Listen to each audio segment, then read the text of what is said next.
spaghetti roll for today's vlog. At sa alutuin nga po nating ari mga kaprensi ay panigurado magugustuhan nga po ari ng mga isip bata ay isti ng mga bata. At ang unang agawin nga po natin mga kaprensi ay magapakulo nga po tayo ng tubig na may kaunting asin at saka ay kaunting mantika. Dahil dito nga po natin apakuluan yung ating pasta na ating agawin. Bali nga po ang kailangan laang natin dyan ay isang pirasong hotdog. At isa-isa nga po nating atusok dyan yung spaghetti na pasta. Bali nga po aring pasta at saka po ay hotdog ay tira-tira laang kaya po ay hindi na tayo bumili. Panigurado nga ni po ari magugustuhan ng mga isip bata ay isti ng mga bata nga ni po. Lalo na nga po kung may magbe-birthday sa inyong mga anak, pwedeng-pwede nga po ninyo itong isama sa inyong magiging handa. Ay makamadali nga laang din po aring gawin mga kaprensi at parang nagaluto laang din po talaga tayo ng spaghetti. At sa pinakang gitna nga po ninyo atusok yung pasta para nga po ay hindi siya matanggal. At ganyan nga po ang kanyang itsura pag natapos nating itusok lahat yung pasta sa hotdog. Hindi nga po yan basta-basta natatanggal. Ay di baga nga ni po't para siyang pampalispis ng agiw pagka natapos. At pagkatapos nga po nating itusok yan sa hotdog ay atin naman po yung alublob din sa ating pinakuloang tubig. Bali nga po 2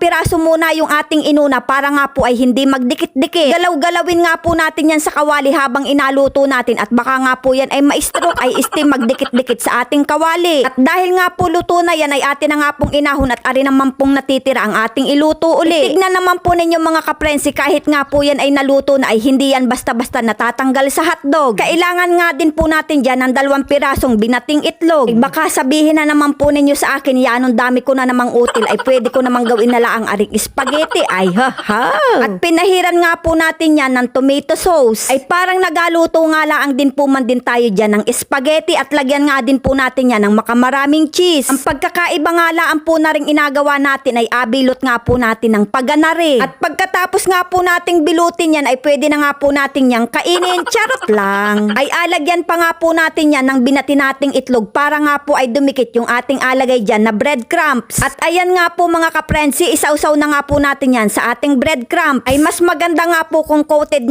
natin yan para nga po pag naluto ay mas maganda. Para nga ni po ay kasing ganda din nung nagawa ay naku po, dumali na naman. Baka po tayo'y madali na naman at nakaw ay sabi na yung makabulaanin ka. Sus ay pagbigyan na nga po ninyo at ako'y makaminsanlaan nga ni po man din magbulaan. Ay 4 na piraso nga laan po mga kaprensi ang ginawa ko dahil tayo nga laan po ang makain. Ay kamulog nga ni mga kaprensi at hindi ko nakuhanan na inalagay nga po natin ari sa mantika. Ay kalimot ko na po ba yan naman at hindi pa pala nakaplay yung ating camera ay nako makamalimutin na nga ni. At dahil nga po luto na yan ay atin na nga pong ahunin. Napakaganda nga po ng ating pagkakagawa ay nako ay talaga naman pong nagiging proud na talaga ako sa aking sarili. At ayan na nga po mga kaprensi ang ating spaghetti roll. At hiwain nga po natin yan sa gitna para nga po maipakita ko sa inyo kung ano ang itsura sa loob. Kaya naman mga kaprensi, ano pang inaintay natin dyan? Sakmala na! Yung 1 piraso nga lang po mga kaprensi ay talaga naman pong panigurado ay busog na busog ka na. Kaya naman po ay talaga namang hindi ko na kayang ubusin yung 1 piraso dahil nga po ay talaga namang nakakabusog na. Kaya naman mga kaprensi, kung naibigan nyo nga po aring video yung ari pa like and share na lang po. Maraming salamat!